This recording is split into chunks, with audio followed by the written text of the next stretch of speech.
The people with the power are the rich people. We all know that, right? Did I even need to say it? But still, we do. We blame people for being poor. Well, pull yourself up by your bootstraps. Stop being weak. Stop being a misfit. Stop hating your life in this world. Love it. Go along to get along. Go with the flow. Conform. Capitulate. Acquiesce. Allow yourself to be rendered in the image and likeness of the beast. Isn't that the unsaid, unspoken reality? It is, folks. That's the spirit of this world. It's an evil spirit, man. Have you ever considered that our very existence is a mysterious miracle? Therefore, it is mysterical. The word I invented, mysterical. Combination of mystery and miracle, right?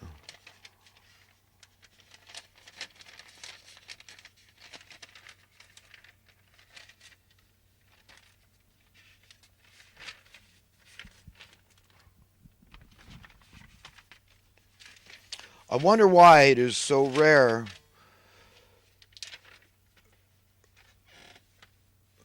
to hear anyone point out the uber relevant fact that when it comes to our sense of overall societal well being, social, political, and economic cohesion, as a so called civilized society,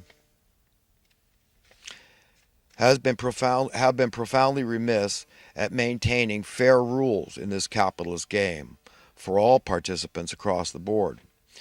And yet we wonder on and bitch on, yet can't seem to be honest enough to actualize the plentiful, simple solutions staring us in the face. One of the many examples.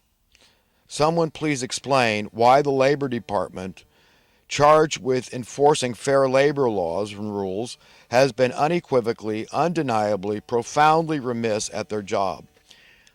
Right. You think it's just by, it was a mere innocent oversight that we didn't give commensurate cost of living adjustments over these decades, right? No. The Labor Department's been absolutely in the pockets of the Federal Reserve Bank. Progress relative to true capitalism in a nutshell. The worth of a civilized society's prevailing currency automatically, naturally, organically increases in worth. Period.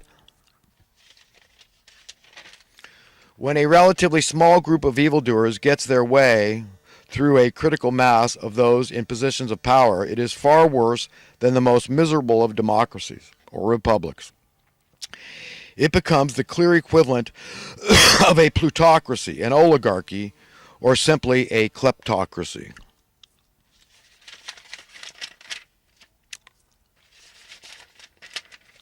Is it really so bad, so radical to suggest that no person should be born into lifelong fear through invented means by evil men to be monetarily, financially, economically insecure? I'm not radical, folks. God is not radical. I guess compared to the beast, yeah. But, consider the penalty, the price you're going to pay for this, just reveling in this temporary beast system that, is very tenuous and precarious. You might be dead today. That's just the science of it all, folks. Indeed, if you are to be rightfully named among the truly decent and upright among us, you are blessed. And I thank God for you. That's right, folks. If you're a good, decent, upright person, I thank God for you. Every human being has a share and is themselves a piece of the eternal cosmic God pie. That's right. We all have a right to share in each other's gifts, talents. If our government, in collusion with the Federal Reserve Bank, had told the American people in 1963 that their currency, that's the dollar, was going to decrease in worth by 95% in the next 55 years, what do you think the people would have to say? What if, quote, they told the American people it would happen overnight?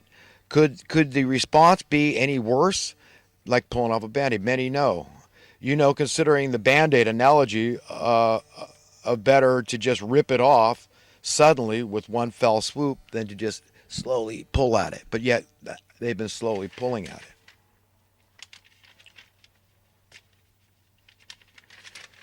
You know, the Bible says that those that seek to be great in the kingdom of heaven must become servant of all. So if you've got some really menial job, we're supposed to delight in those things and realize that that you're going to be, on in the next realm. Okay, those are going to be the exalted ones. You know, even if you're not looking to be exalted, uh, you're going to be. You know, so there's nothing wrong, and it has a good effect on our character to do jobs, for humanity that are very, even humiliating jobs, but nevertheless very important and appreciated jobs. So it's okay.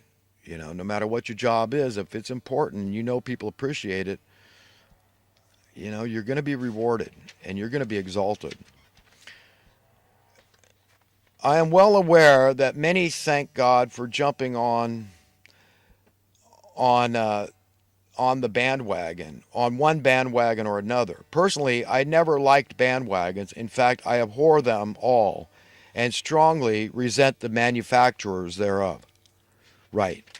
I'm talking about economics, folks. Oh, you better jump on the bandwagon of home ownership. Time's running out. Prices are going to keep going up. I mean, isn't this the rhetoric? I mean, it just sickens me to my core. I find it repugnant, repellent, vomitable. Crony capitalist defenders and purveyors have rendered me a die-hard, rabid egalitarian. That's right, folks. I'm not going to shrink away from being true to myself. I don't care how much it goes against the prevailing beliefs that you promulgate in the land of injustice, how it's all okay, that ever-increasing poverty and wealth imbalances. That's progress because we say so. That's capitalism because we say so. Bull. God, these people sicken me.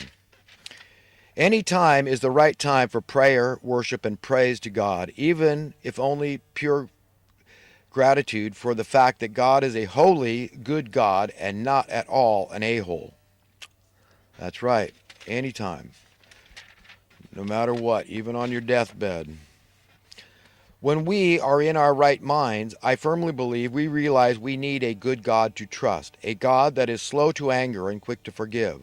We know we need a God with amazing grace, whose mercy extends into the heavens.